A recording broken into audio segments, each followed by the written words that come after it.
এই কাহিনীটি সেই অসম্পূর্ণ সম্পর্কের এক বেদনাদায়ক উপাখ্যান, যেখানে প্রেম শুধু প্রাপ্তিতে নয়, বরং ত্যাগ এবং প্রতীক্ষার মধ্য দিয়ে বেঁচে থাকে। এটি আমাদের শেখায় যে প্রকৃত মানুষ সেই যে নিজে ভেঙে গিয়েও তার প্রিয়জনের স্বপ্নগুলোকে ভাঙতে দেয় না। প্রেম মানে শুধু কাউকে পাওয়া নয়, বরং কারোর জীবনকে সুন্দর করে গড়ে তোলার নাম। বন্ধুরা, এটি একটি হৃদয়স্পর্শী গল্প। উত্তরপ্রদেশের ঝাঁসির এক সরু গলিতে গৌতম তার বাবা মায়ের সাথে ভাড়ার একটি ছোট্ট ঘরে থাকত। ঘরের দেওয়ালে পুরনো নোনা ধরেছিল এবং বর্ষার দিনে ছাদ থেকে জল টপকে পড়ত। গৌতমের বয়স ছিল প্রায় ২৯ বছর, কিন্তু দায়িত্বের বোঝা তার মুখ থেকে যৌবনের উজ্জ্বলতা অনেক আগেই কেড়ে নিয়েছিল। দিনে সে বাচ্চাদের টিউশন পড়াত এবং সন্ধ্যায় রেল স্টেশনের বাইরে বাবার চায়ের দোকান সামলাত। রাত গভীর হওয়ার পর যখন পুরো মহল্লা ঘুমিয়ে পড়ত, তখন সে নিচে বসে আইপিএস পরীক্ষার প্রস্তুতি নিত।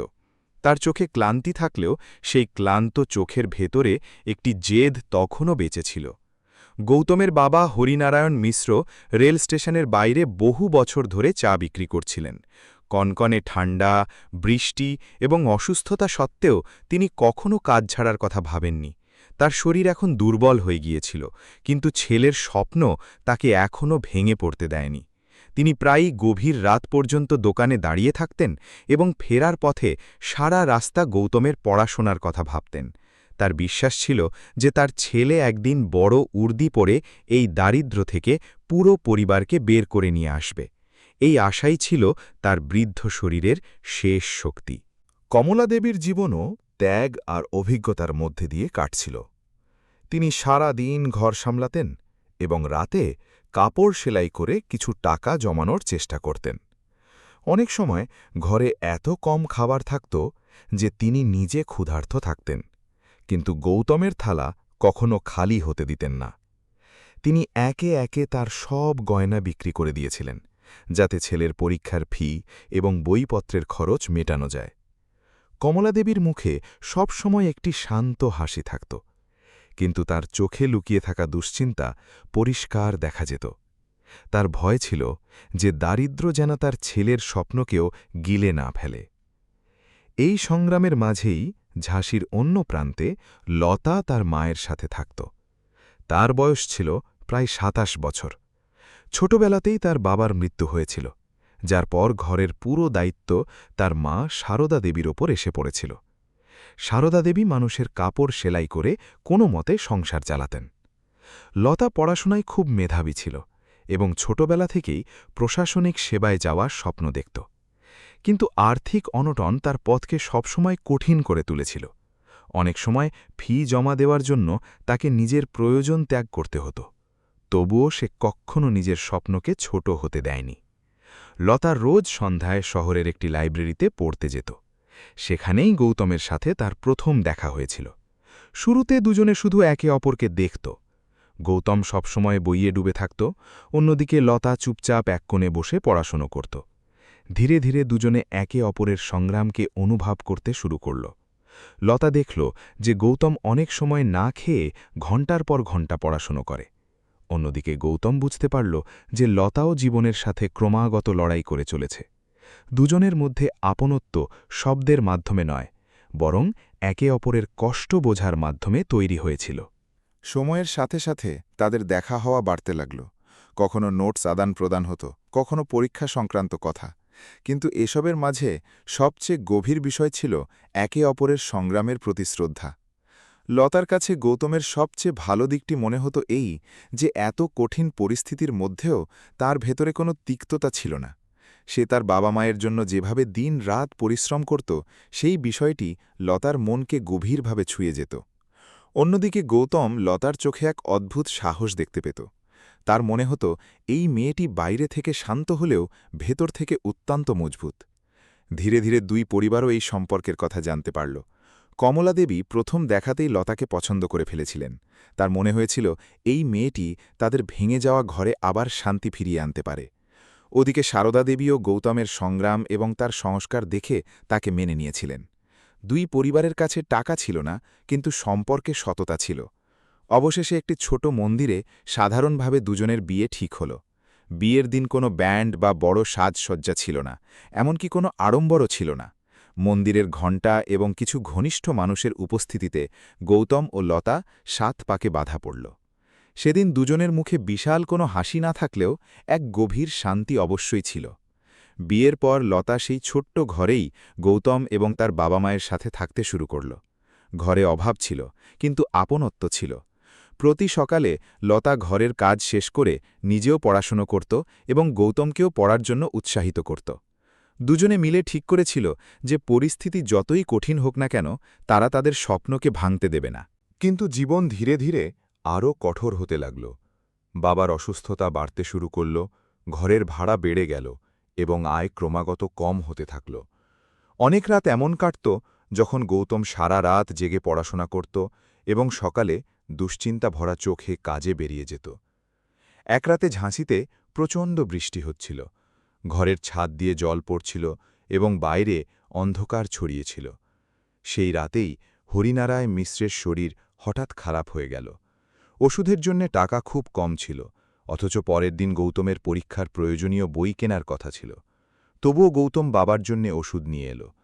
এখন গৌতমের ভেতরে আগের মতো শক্তি আর অবশিষ্ট ছিল না। বাবার অসুস্থতা ক্রমাগত বাড়ছিল এবং চায়ের দোকানের আয় ওষুধেই শেষ হয়ে যাচ্ছিল। প্রতিটি দিন একটি নতুন সংগ্রামের মতো শুরু হতো এবং অসম্পূর্ণ দুশ্চিন্তার সাথে শেষ হতো।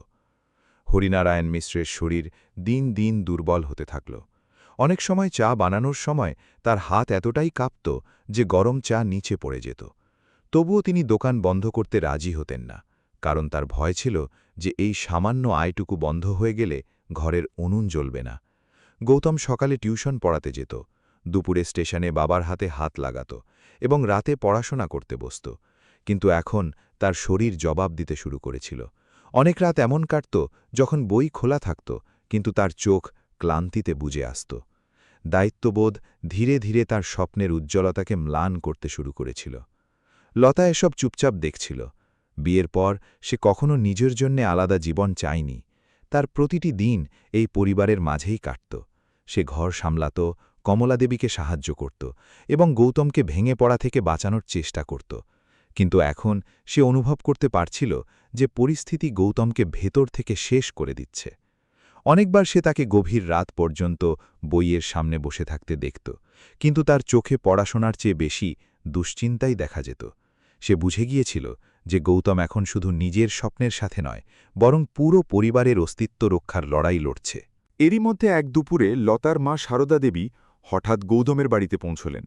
তার হাতে একটি সরকারি খাম ছিল এবং মুখে আতঙ্ক পরিষ্কার দেখা যাচ্ছিল।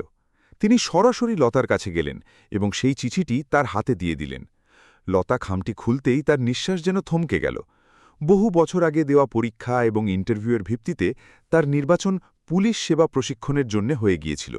সেই কাগজে লেখা কিছু শব্দ হঠাৎ তার পুরো জীবন বদলে দিল। তার চোখে আনন্দের বদলে এক গভীর অস্থিরতা নেমে এলো। তার মনে হল জীবন যেন একসাথে দুটো আলাদা পথ তার সামনে এনে দাঁড় করিয়েছে। সেই রাতে লতা অনেকক্ষণ জেগে রইল। ঘরের এক কোণে গৌতম বইয়ের ওপর ঝুঁকে বসেছিল এবং অন্যদিকে হরিনারায়ণ ঘুমাচ্ছিলেন। কমলাদেবী সেলাই করতে করতে ক্লান্ত হয়ে পড়েছিলেন। লতা ওই সবাইকে দেখতে থাকল এবং তার ভেতরে এক অদ্ভুত কষ্ট জমতে থাকল। সে সবসময় স্বপ্ন দেখেছিল যে সে ইউনিফর্ম পরবে এবং নিজের জীবনের এক নতুন পরিচয় তৈরি করবে। কিন্তু এখন তার মনে হতে শুরু করল যে এই স্বপ্ন যেন গৌতমকে পুরোপুরি একা না করে দেয়। সে জানত যে যদি সে সামনে বসে সব কথা বলে, তবে গৌতম তার পথে কখনো বাধা হয়ে দাঁড়াবে না। কিন্তু সে এটাও বুঝত যে তার চলে যাওয়ার পর এই ঘর আরও বেশি ভেঙে পড়বে। দিন কাটতে থাকল এবং লতা নিজের ভেতরেই লড়াই করতে থাকল। সে অনেকবার ঠিক করল যে গৌতমকে সব বলে দেবে, কিন্তু বারবার তার পা থেমে গেল। সে অনুভব করতে পারল যে জীবন দুজনকে এমন এক মোড়ে এনে দাঁড় করিয়েছে যেখানে সাথে থাকাও কষ্টের আর দূরে যাওয়াও যন্ত্রণার। সে বুঝে গিয়েছিল যে যদি গৌতমকে তার স্বপ্নের চূড়ায় পৌঁছতে হয়, তবে তাকে নিজেকে শক্ত হতে হবে। হয়তো কিছু সম্পর্ক কাছে থেকে নয়, বরং দূরে গিয়েই নিজের সবথেকে বড় সার্থকতা প্রমাণ করে। এই কথাটি ধীরে ধীরে তার সিদ্ধান্তে পরিণত হতে থাকল। ঝাঁসিতে এক রাতে প্রচণ্ড বৃষ্টি হচ্ছিল। বাইরের গলিতে জল জমে গিয়েছিল এবং ঘরের ভেতরে অন্ধকার ছড়িয়েছিল। সারা দিনের ক্লান্তির পর গৌতম গভীর ঘুমে ঘুমিয়ে গিয়েছিল। হরিনারায়ণের ভাঙা কাশির শব্দ মাঝে মাঝে ঘরের নিস্তব্ধতাকে চিরে দিচ্ছিল। সেই রাতেই লতা চুপচাপ উঠে বসল। সে অনেকক্ষণ ধরে ওই ছোট্ট ঘরটিকে দেখল, যেখানে সে তার জীবনের সবথেকে সুন্দর দিনগুলো কাটিয়েছিল। তারপর সে ধীরে ধীরে গৌতমের বইগুলোর কাছে গেল এবং সেগুলোকে ছুল। তার চোখে জল ভরে এলো। সে জানত যে এই ঘর ছাড়া মানে শুধু চলে যাওয়া নয়, বরং নিজের জীবনের সবথেকে বড় অংশকে পেছনে ফেলে যাওয়া। কিছুক্ষণ পর সে একটি কাগজ বের করল এবং ধীরে ধীরে লিখতে শুরু করল। ওই চিঠিতে সে পরিষ্কার লিখল যে জীবন তাকে এক আলাদা পথে নিয়ে যাচ্ছে। সে গৌতমের কাছে তার স্বপ্নগুলো পূরণ করার মিনতি জানাল এবং এটাও লিখল যে সে যেন তার পেছনে আসার চেষ্টা না করে। সে লিখল যে যদি গৌতম থেমে যায় তবে তার সংগ্রামগুলো হেরে যাবে। ওই চিঠিতে কষ্টও ছিল, প্রেমও ছিল, আর ত্যাগের এক এমন যন্ত্রণা ছিল যা শব্দ দিয়ে পুরোপুরি প্রকাশ করা যায় না। চিঠি লেখার পর লতা অনেকক্ষণ ধরে কাঁদতে থাকল। তারপর সে ঘুমন্ত কমলাদেবী এবং হরিনারায়ণকে শেষবারের মতো দেখল এবং দুজনের পা ছুঁয়ে চুপচাপ ঘর থেকে বেরিয়ে গেল। সকালে যখন গৌতমের চোখ খুলল, তখন ঘরে এক অদ্ভুত নিস্তব্ধতা ছড়িয়েছিল। লতা সেখানে ছিল না। তার আলমারি অর্ধেক খোলা ছিল এবং মেঝের ওপর ওই চিঠিটি রাখা ছিল।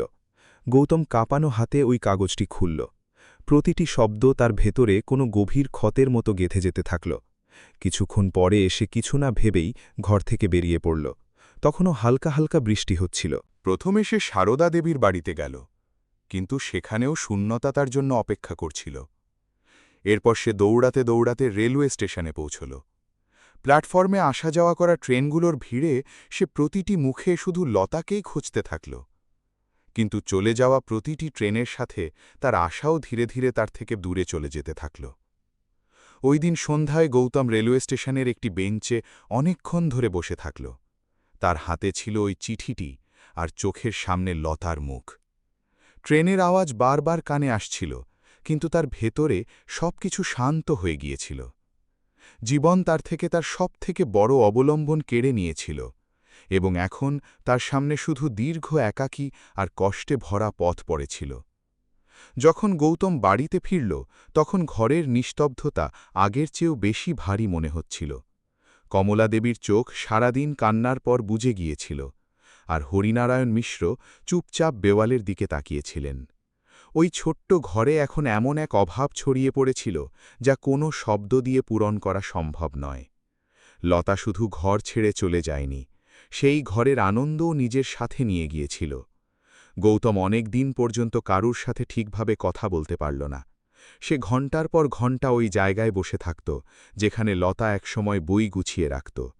ধীরে ধীরে তার চোখের উজ্জ্বলতা নিভে যেতে থাকল এবং মুখে এক গভীর ক্লান্তির ছাপ নেমে এলো। সময় ধীরে ধীরে এগোতে থাকল, কিন্তু জীবন সহজ হল না। হরিনারায়ণের অসুস্থতা বাড়তে থাকল, আর চায়ের দোকানের আয় প্রায় শেষ হয়ে গেল। বাধ্য হয়ে গৌতম একটি প্রাইভেট কোম্পানিতে ছোটখাটো চাকরি শুরু করল। সকাল থেকে সন্ধ্যা পর্যন্ত সে ফাইল আর হিসাব নিকাশের মধ্যে ডুবে থাকত। তারপর রাতে ক্লান্ত শরীর নিয়ে পড়াশোনা করতে বসত। অনেক সময় বই খোলা থাকত, কিন্তু তার চোখ ঘুমে ঢুলে আসত। দায়িত্বগুলো তার জীবনকে এমনভাবে আষ্টেপৃষ্টে বেঁধে ফেলেছিল যে এখন স্বপ্নগুলোকেও বোঝা মনে হতে শুরু করেছিল। তবুও সে পড়াশোনা ছাড়ার সাহস করেনি, কারণ এটাই ছিল তার বাবার শেষ আশা। ঝাঁসির গলিতে থাকা মানুষগুলো এখন গৌতমকে আলাদা নজরে দেখতে শুরু করেছিল। কিছু মানুষ সহানুভূতি দেখাত, আবার কেউ কেউ টিপ্পনী কাটত যে যার স্ত্রী তাকে ছেড়ে চলে গেছে সে জীবনে আর কি অর্জন করবে। গৌতম সব কথা চুপচাপ শুনে নিত। সে উত্তর দেওয়া প্রায় ছেড়ে দিয়েছিল। আগে তার ভেতরে আশা ছিল, কিন্তু এখন সে শুধু তার বাবা মায়ের জন্য বেঁচেছিল। অনেক রাতে সে ছাদে বসে ফাঁকা আকাশের দিকে তাকিয়ে থাকত। তার মনে হতো যে তার জীবন ধীরে ধীরে কোনো দীর্ঘ অন্ধকার পথে বদলে যাচ্ছে, যেখানে আলো অনেক দূরে হারিয়ে গেছে। এই কঠিন দিনগুলোর মধ্যেই কমলাদেবীর শরীর হঠাৎ খুব খারাপ হয়ে গেল। ক্রমাগত চিন্তা আর অভাব তার শরীরকে দুর্বল করে দিয়েছিল। এক রাতে তার অবস্থা এতটাই বিগড়ে গেল যে গৌতম তাকে তক্ষুনি হাসপাতালে নিয়ে গেল। হাসপাতালের খরচ আর ওষুধের দাম শুনে তার পায়ের তলা থেকে মাটি সরে গেল। তার কাছে এত টাকা ছিল না যে চিকিৎসা দীর্ঘ সময় পর্যন্ত চালানো যায়। কিন্তু পরের দিনই হাসপাতালের ফি কোনো এক অজানা মানুষের মাধ্যমে জমা হয়ে গেল। গৌতম বুঝতে পারল না এই সাহায্য কোথা থেকে এলো। তার মনে হলো হয়তো কোনো পুরনো পরিচিত মানুষ দয়া করে সাহায্য করেছে, কিন্তু সেই কথাটি পুরোপুরি জানত না যে তার পেছনে একটি হাত এখনও বর্তমান ছিল, যা চুপচাপ তার পরিবারকে ভেঙে যাওয়া থেকে বাঁচিয়ে রাখছিল। আসলে লতা দূরের শহরে নিজের ট্রেনিংয়ের মাঝেও এই পরিবার থেকে পুরোপুরি আলাদা হতে পারেনি। সে সময় সময় কোনো এক বিশ্বাসযোগ্য মানুষের মাধ্যমে টাকা পাঠাতে থাকত। কমলা দেবীর চিকিৎসার খরচও সেই বহন করেছিল। এমনকি রেলওয়ে স্টেশনের চায়ের দোকানের জন্যেও অনেকবার প্রয়োজনীয় টাকা পৌঁছে দেওয়া হয়েছিল, যাতে হরিনারায়ণ দোকান বন্ধ না করেন। হরিনারায়ণ এই সত্যিটি জানতেন। লতা তার কাছ থেকে কসম নিয়েছিল যে তিনি যেন কখনো গৌতমকে এই বিষয়ে কিছু না বলেন। বৃদ্ধ বাবা প্রতিদিন ছেলেকে ভেঙে পড়তে দেখতেন এবং ভেতরে ভেতরে কষ্ট পেতেন। অনেকবার তার ইচ্ছে হতো যে তিনি সব সত্যি বলে দেন, কিন্তু লতার দেওয়া কসম তার কথাগুলোকে আটকে দিত। কয়েক সপ্তাহ পর কমলা দেবী হাসপাতাল থেকে বাড়িতে ফিরে এলেন। অসুস্থতা তার শরীরকে খুব দুর্বল করে দিয়েছিল, কিন্তু ছেলেকে দেখে তার মুখে এখনও সেই একই মমতা দেখা যেত।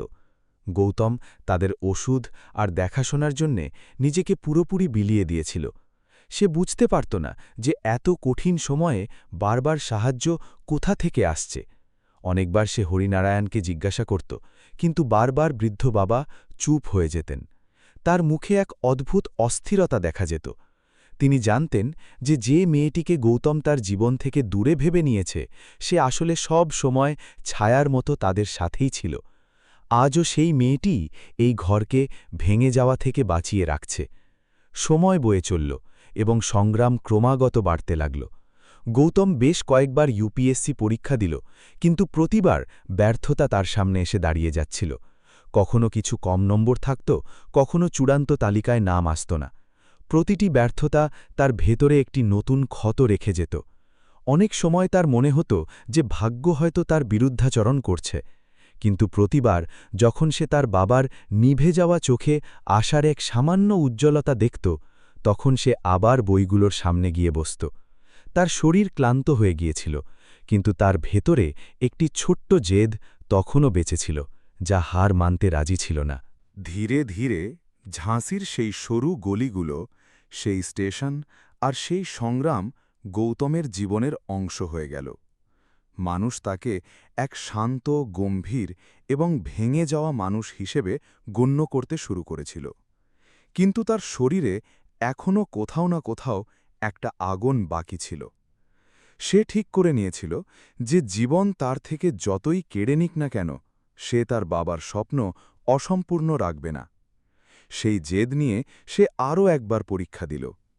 এবার যখন ফলাফল এলো, তখন বহু বছর পর তার মুখে সামান্য হাসি দেখা গেল। তার নির্বাচন আইপিএস ইন্টারভিউয়ের জন্য হয়ে গিয়েছিল। সেই রাতে সে কল লেটারটি দীর্ঘক্ষণ তার হাতে ধরে রেখেছিল। বাইরে অন্ধকার ছড়িয়েছিল, কিন্তু বহু বছর পর তার জীবনে আশার এক ছোট্ট কিরণ আবার ফিরে এসেছিল। গৌতম সারা রাত ঘুমাতে পারল না। মেঝের ওপর রাখা ইন্টারভিউ কল লেটারটি বারবার তার চোখের সামনে ভেসে আসছিল। ঝাঁসির সেই ছোট্ট ঘরে, যেখানে বছরের পর বছর শুধু অভাব আর সংগ্রামের ছায়া ছিল, সেখানে প্রথমবার কোনো আশা কড়া নেড়েছিল। কিন্তু এই আশার সাথে এক অজানা ভয়ও জড়িয়েছিল। জীবন তাকে এত গভীর ক্ষত দিয়েছিল যে এখন প্রতিটি সুখই অসম্পূর্ণ মনে হতে শুরু করেছিল। বাইরে ঠান্ডা হাওয়া বইছিল, আর ঘরের জানলা দিয়ে আসা সামান্য আলো তার ক্লান্ত মুখে পড়ছিল। সে অনেকক্ষণ চুপ করে বসে ভাবতে থাকল যে সত্যিই কি তার জীবন বদলাতে চলেছে, নাকি এটাও কোনো অসম্পূর্ণ স্বপ্নের মতো ভেঙে যাবে।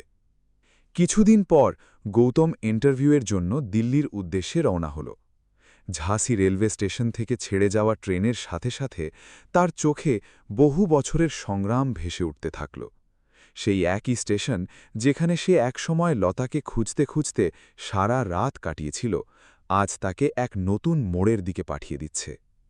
ট্রেনের জানলা দিয়ে বাইরে দৌড়াতে থাকা ক্ষেত আর শহরগুলো তার কাছে নিজের ফেলে আসা দিনগুলোর মতো মনে হচ্ছিল। সফর দীর্ঘ ছিল, এবং তার ভেতরের অস্থিরতা ক্রমাগত বেড়ে চলছিল। সে বারবার তার নথিপত্রগুলো দেখত আর তারপর চোখ বন্ধ করে নিত। তার সামনে শুধু একটিই কথা ছিল, যে এই ইন্টারভিউটি তার জীবনের শেষ সুযোগ। দিল্লি পৌঁছতেই তার মনে হলো যেন সে কোনো অন্য এক দুনিয়ায় চলে এসেছে। উঁচু উঁচু ইমারত, চওড়া রাস্তা আর দ্রুতগতির জীবন দেখে তার মন আরও ঘাবড়ে গেল। পরের দিন যখন সে ইন্টারভিউ ভবনে পৌঁছল, তখন তার পা যেন ভারী হয়ে এসেছিল। সেখানে উপস্থিত প্রতিটি পরীক্ষার্থী আত্মবিশ্বাসে ভরপুর মনে হচ্ছিল, অথচ গৌতমের মুখে বছরের পর বছর ধরে চলা ক্লান্তির ছাপ পরিষ্কার দেখা যাচ্ছিল। সে সাধারণ পোশাক পরেছিল আর হাতে ফাইলটি শক্ত করে ধরেছিল। প্রতীক্ষালয়ে বসে সে ক্রমাগত নিজের হৃদস্পন্দন শান্ত করার চেষ্টা করছিল। তার ভেতরের ভয় এখন ধীরে ধীরে আরও গভীর হতে শুরু করেছিল। কিছুক্ষণ পর তার নাম ডাকা হল। গৌতম কাঁপানো পায়ে ইন্টারভিউ কক্ষের দিকে এগিয়ে যেতে শুরু করল। দরজা খুলতেই তার নজর সামনে বসা কর্মকর্তাদের ওপর পড়ল। ঘরে এক গম্ভীর নিস্তব্ধতা ছিল, আর প্রতিটি মুখ শৃঙ্খলা আর কর্তৃত্বে ভরপুর মনে হচ্ছিল। কিন্তু পরের মুহূর্তেই গৌতমের চোখ হঠাৎ একটি মুখের ওপর গিয়ে স্থির হয়ে গেল। সামনে ইন্টারভিউ বোর্ডে বসা মহিলাকে দেখামাত্রই তার পুরো শরীর যেন অসাড় হয়ে গেল। সেটি লতা ছিল, সেই লতা যে বছরের পর বছর আগে কিছু না বলে তার জীবন থেকে চলে গিয়েছিল। এখন সে আইপিএস অফিসারের উর্দিতে তার সামনে বসেছিল। সেই একটি মুহূর্তে গৌতমের মনে হল যেন সময় হঠাৎ থেমে গেছে। তার চোখের সামনে ঝাঁসির সেই গলিগুলো, সেই ছোট্ট ঘর, বৃষ্টির সেই রাত আর স্টেশনের সেই বেঞ্চ, সব কিছু একসাথে ঘুরে উঠতে থাকল। লতার মুখ আগের চেয়েও বেশি গম্ভীর আর শান্ত দেখা যাচ্ছিল, কিন্তু তার চোখের ভেতরে লুকিয়ে থাকা কষ্ট এখনও পরিষ্কার অনুভব করা যাচ্ছিল। গৌতম কিছুক্ষণ নিজেকে সামলাতে পারল না। তার আঙুলগুলো কাঁপতে লাগল এবং গলা শুকিয়ে গেল। অন্যদিকে লতাও যেন হঠাৎ নিজের নিঃশ্বাস বন্ধ করে ফেলেছিল। বহু বছর পর সামনে বসে থাকা সেই মানুষটিকে দেখে তার চোখেও না বলা যন্ত্রণা নেমে এলো। ঘরের পরিবেশ অত্যন্ত গম্ভীর হয়ে গিয়েছিল। বাকি কর্মকর্তারা স্বাভাবিক থাকলেও ইন্টারভিউ বোর্ডের অধ্যক্ষ বিক্রম সিং দুজনের মুখের অস্থিরতা বুঝে গিয়েছিলেন। তিনি গম্ভীর নজরে গৌতমকে দেখলেন এবং ইন্টারভিউ শুরু করলেন। গৌতম নিজেকে সামলানোর চেষ্টা করল। প্রশ্নগুলো ছিল প্রশাসন, আইন, সমাজ এবং দায়িত্ব সংক্রান্ত। শুরুতে তার কণ্ঠস্বর ধীর এবং কাঁপানো ছিল, কিন্তু ধীরে ধীরে তার ভেতরের সংগ্রাম শব্দে পরিণত হতে থাকল। সে দারিদ্র্য, দায়িত্ব আর মানবতার বিষয়ে যে গভীরতার সাথে উত্তর দিল, তা শুনে ঘরে বসা কর্মকর্তারাও কিছুক্ষণের জন্য চুপ হয়ে গেলেন। লতা পুরো সময় চুপচাপ বসে রইল। তার মুখে কঠোরতা ছিল, কিন্তু ভেতরে অনেক কিছু ভেঙে চুরমার হয়ে যাচ্ছিল। গৌতম যখন তার সংগ্রাম আর জীবনের কঠিন দিনগুলোর কথা বলছিল, তখন লতার চোখ বেশ কয়েকবার নিচু হয়ে গেল। হয়তো সে অনুভব করছিল যে তার চলে যাওয়ার পর গৌতম একা কত কিছু সহ্য করেছে, কিন্তু সে নিজেকে পুরোপুরি সংযত রাখল। তার উর্দির শৃঙ্খলা তার ভেতরে বয়ে চলা ঝড়কে বাইরে আসতে বাধা দিচ্ছিল। দুজনের মাঝে বহু বছরের কষ্ট বর্তমান ছিল, কিন্তু সেখানে কোনো শব্দ ছিল না, শুধু ছিল নিস্তব্ধতা, যা যে কোনো আওয়াজের চেয়েও বেশি ভারী মনে হচ্ছিল। ইন্টারভিউ শেষ হওয়ার পর গৌতম ধীরে ধীরে ঘর থেকে বেরিয়ে গেল। তার পা টলছিল এবং মুখ পুরোপুরি ম্লান হয়ে গিয়েছিল। বাইরে বেরোতেই সে এক দীর্ঘ নিঃশ্বাস নিল। অন্যদিকে ইন্টারভিউ কক্ষের ভেতরে লতা তখনও নিজের চেয়ারে শান্তভাবে বসেছিল। বাকি কর্মকর্তারা পরবর্তী ফাইলে নজর দিতে শুরু করলেন, কিন্তু তার চোখ দরজার দিকেই টিকে রইল, যেখান দিয়ে কিছুক্ষণ আগে গৌতম বেরিয়ে গেছে। বছরের পর বছর ধরে চেপে রাখা কষ্ট হঠাৎ তার ভেতরে জেগে উঠেছিল। কিছুক্ষণ পর যখন ঘরটি ফাঁকা হল, তখন লতা একা হয়ে গেল। সে ধীরে ধীরে তার ফাইল বন্ধ করল এবং চেয়ারে হেলান দিয়ে বসল। তার মুখের কাঠিন্য ভেলমে যেতে শুরু করেছিল। চোখের জল এখন আর বাধা মানছিল না। যে মানুষটিকে সে একসময় তার স্বপ্নের জন্য নিজের থেকে দূরে সরিয়ে দিয়েছিল, আজ সেই মানুষটি তার সামনে ভেঙে চুরমার হয়ে দাঁড়িয়েছিল।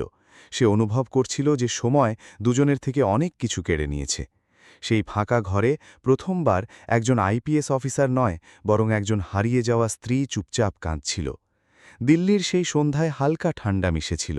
ইন্টারভিউ ভবন থেকে বেরোনোর পর গৌতম অনেকক্ষণ রাস্তার ধারে দাঁড়িয়ে রইল। তার ভেতরে আবেগের এক এমন ঝড় বইছিল যা সে বুঝতে পারছিল না। বছরের পর বছর আগে হারিয়ে যাওয়া অতীত হঠাৎ তার সামনে এসে দাঁড়িয়েছিল। আইপিএস অফিসারের উর্দিতে লতাকে দেখে তার ভেতরে চেপে রাখা ক্ষতগুলো আবার জেগে উঠেছিল। সে বুঝতে পারছিল না যে কোন বিষয়ের কষ্ট সব থেকে বেশি, লতাল হঠাৎ চলে যাওয়া নাকি এত বছর পর তাকে এভাবে সামনে দেখা। দিল্লির ছুটন্ত ভিড় তার চারপাশ দিয়ে বয়ে যাচ্ছিল, কিন্তু তার ভেতরে সবকিছু শান্ত আর নিঃস্ব হয়ে গিয়েছিল। অন্যদিকে লতাও সারা রাত ঘুমাতে পারল না। ইন্টারভিউ কক্ষে গৌতমের সেই ক্লান্ত মুখটি বারবার তার চোখের সামনে আসছিল। সে অনুভব করছিল যে সময় গৌতমের থেকে তার বয়সের তুলনায় অনেক বেশি কিছু কেড়ে নিয়েছে। সে জানত যে তার হঠাৎ চলে যাওয়া গৌতমকে ভেতর থেকে ভেঙে চুরমার করে দিয়েছিল, কিন্তু সে কখনো ভাবেনি যে তার সংগ্রাম এতটা গভীর হবে। এত বড় পদ, সম্মান আর দায়িত্ব থাকা সত্ত্বেও তার ভেতরে এক অপূর্ণতা সবসময় বেঁচেছিল। বছরের পর বছর সে নিজেকে শৃঙ্খলা আর কর্তব্যের বাঁধনে বেঁধে রেখেছিল, কিন্তু সেই রাতে প্রথমবার তার চোখ থেকে চেপে রাখা জল ক্রমাগত ঝরতে থাকল। পরের দিন সন্ধ্যায় গৌতম ঝাঁসিতে ফিরে এল। ঘরের সেই একই ছোট্ট কামরা, সেই পুরনো দেওয়াল আর সেই একই সংগ্রাম তখনও তার জন্য অপেক্ষা করছিল। তফাৎ শুধু এটাই ছিল যে এখন তার ভেতরে অনেক অমীমাংসিত প্রশ্ন আবার জেগে উঠেছিল। সে গভীর রাত পর্যন্ত জেগে থাকত। ছাদে বসে সে বারবার লতার মুখ মনে করত। সে অনুভব করতে শুরু করেছিল যে হয়তো সেই রাতের সত্যিটা সে কোনোদিন বুঝতেই পারেনি। ওদিকে হরিনারায়ণ মিশ্রের শরীর ক্রমাগত খারাপ হতে থাকল। একদিন সন্ধ্যায় হঠাৎ তার অবস্থা এতটাই বিগড়ে গেল যে তাকে তক্ষুনি হাসপাতালে ভর্তি করতে হল। কমলাদেবী হাসপাতালেই তার কাছে বসেছিলেন। অসুস্থতা পুরো পরিবারকে আবার এক নতুন ভয়ের সামনে এনে দাঁড় করিয়ে দিয়েছিল। হাসপাতালের সেই ঘরটি এক অদ্ভুত নিস্তব্ধতায় ভরেছিল। হরিনারায়ণের নিঃশ্বাস দুর্বল হয়ে এসেছিল এবং মুখে ক্লান্তি পরিষ্কার দেখা যাচ্ছিল। গৌতম তার শিওরে বসে চুপচাপ তাকে দেখছিল। ঠিক সেই সময় হাসপাতালের দরজার কাছে ধীর পায়ে কারো আসার শব্দ শোনা গেল। অনেক বছর পর লতা সেই ঘরে প্রবেশ করল। তার চোখে সেই পুরনো আপনত্ব ছিল, কিন্তু মুখে সময়ের কঠোরতাও পরিষ্কার দেখা যাচ্ছিল। গৌতম কিছুক্ষণ তার দিকে তাকিয়েই রইল। দুজনের মাঝে কোনো শব্দ ছিল না, কিন্তু বছরের পর বছর ধরে চলা কষ্ট আর অপূর্ণতা সেই নিস্তব্ধতায় পরিষ্কার অনুভব করা যাচ্ছিল। সেই শান্ত ঘরেই হরিনারায়ণ কাঁপানো হাতে গৌতমের হাত ধরলেন। তার চোখে চেপে রাখা কষ্ট এখন আর লুকানো যাচ্ছিল না। ভেঙে যাওয়া নিঃশ্বাসের মাঝেই তিনি সেই সত্যিটা বলতে শুরু করলেন, যা বছরের পর বছর ধরে নিজের ভেতরে চেপে রেখেছিলেন। তিনি গৌতমকে বললেন যে তার মায়ের চিকিৎসার জন্য হাসপাতালে যে টাকা হঠাৎ পৌঁছে যেত তা লতাই পাঠাত। চায়ের দোকানের জন্য আসা টাকাগুলো তার তরফ থেকেই আসত। এমনকি অনেকবার পরীক্ষার ফি জমা দেওয়ার সময় যে অজানা সাহায্য পাওয়া যেত তার পেছনেও লতা ছিল। হরিনারায়ণের চোখ দিয়ে জল ঝরতে থাকল।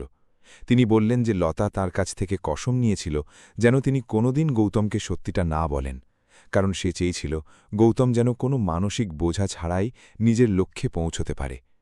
এসব শোনার পর গৌতম যেন ভেতর থেকে পুরোপুরি ভেঙে পড়ল। বছরের পর বছর ধরে জমে থাকা অভিযোগ, কষ্ট আর ভুল বোঝাবুঝি হঠাৎ ধুলোই মিশে গেল। যে মেয়েটিকে সে নিজের থেকে দূরে ভেবেছিল সেই চুপচাপ তার পুরো পরিবারকে সামলে রেখেছিল। তার হাত কাঁপতে লাগল এবং চোখ থেকে অনবরত জল পড়তে থাকল। সে নিজেকে সামলাতে পারল না এবং বাচ্চাদের মতো ফুপিয়ে কেঁদে উঠল। সে প্রথমবার অনুভব করল যে প্রকৃত প্রেম সবসময় সাথে থেকে নয়, বরং দূরে থেকেও পালন করা যায়। সেই মুহূর্তে তার ভেতরে শুধু অনুতাপ ছিল যে সে লতার ত্যাগকে কোনোদিন বুঝতেই পারেনি। কমলাদেবী, যিনি এতক্ষণ চুপচাপ সবকিছু দেখছিলেন, ধীরে ধীরে গৌতমের কাছে এলেন। তার চোখেও জল ভরে গিয়েছিল। তিনি ছেলের কাঁধে কাঁপানো হাত রাখলেন এবং তাকে সামলানোর চেষ্টা করলেন। তার মুখে বহু বছর পর এক অদ্ভুত শান্তি দেখা যাচ্ছিল। তার মনে হচ্ছিল যেন তার ভেঙে যাওয়া পরিবারটি আবার জোড়া লাগছে। ঘরের প্রতিটি মানুষ সেই মুহূর্তের গভীরতা অনুভব করছিল। লতা কিছুটা দূরে দাঁড়িয়ে সবকিছু দেখছিল। তার চোখে কষ্টও ছিল, স্বস্তিও ছিল, আর বছরের পর বছর ধরে চেপে রাখা প্রেমও ছিল। কিছুক্ষণ পর হরিনারায়ণ কাঁপানো হাতে গৌতম আর লতা দুজনের হাত একসাথে ধরলেন। তার নিভে আসা চোখে তখন এক তৃপ্তি দেখা যাচ্ছিল, যেন তার সবথেকে বড় দুশ্চিন্তার অবসান হয়েছে। বাইরে সন্ধ্যা নেমে আসছিল, আর হাসপাতালের জানলা দিয়ে আসা হালকা আলো সেই মুখগুলোর ওপর পড়ছিল। সেই ছোট্ট ঘরে কোনো বড় বড় কথা হচ্ছিল না, কিন্তু সেখানে থাকা নিস্তব্ধতা হাজার শব্দের চেয়েও বেশি গভীর ছিল। বছরের কষ্ট, দূরত্ব আর অপূর্ণতা ধীরে ধীরে গলে যাচ্ছিল। কয়েক মাস পর ফলাফল ঘোষণা হল এবং গৌতম আইপিএস অফিসার হিসেবে নির্বাচিত হল। ঝাঁসি শহরের সেই গলিগুলো যারা একসময় তার সংগ্রাম দেখেছিল, এখন তার সাফল্যের সাক্ষী হতে থাকল। রেল স্টেশনের বাইরে হরিনারায়ণের পুরনো চায়ের দোকানটি আবার সাজানো হল। গৌতম এখন উর্দিতে ছিল আর তার সাথে লতা দাঁড়িয়েছিল। কিছুটা দূরে কমলা দেবী আর হুইল চেয়ারে বসা হরিনারায়ণ দুজনকে শান্ত চোখে দেখছিলেন। বহু বছর আগে এই স্টেশনই তাদের বিচ্ছেদের যন্ত্রণা দেখেছিল, কিন্তু আজ সেই জায়গাই তাদের মিলন আর সম্মানের সাক্ষী হয়ে গিয়েছিল। সেই সন্ধ্যায় ঝাঁসি স্টেশনে শুধু দুজন মানুষ মেলেনি, বরং বছরের পর বছর ধরে হারিয়ে যাওয়া বিশ্বাস আবার ফিরে এসেছিল। তাদের চোখে জল অবশ্যই ছিল, কিন্তু এবার সেই জলে কষ্ট নয়, বরং ত্যাগ, মানবিকতা আর প্রকৃত প্রেমের এক গভীর উজ্জ্বলতা ছিল। যদি এই কাহিনীটি আপনাদের হৃদয় ছুঁয়ে থাকে, তবে আমাদের চ্যানেল লাইক, সাবস্ক্রাইব এবং শেয়ার অবশ্যই করবেন। কমেন্টে আপনার এবং আপনার শহরের নাম লিখুন, যাতে আমরা জানতে পারি আমাদের কাহিনীগুলো কোথায় কোথায় মানুষের মন জয় করছে। আবার দেখা হবে নতুন এক আবেগভরা কাহিনীর সাথে। ততক্ষণ ভালো থাকুন, সুস্থ থাকুন এবং নিজের সম্পর্কগুলোকে সময় দিন।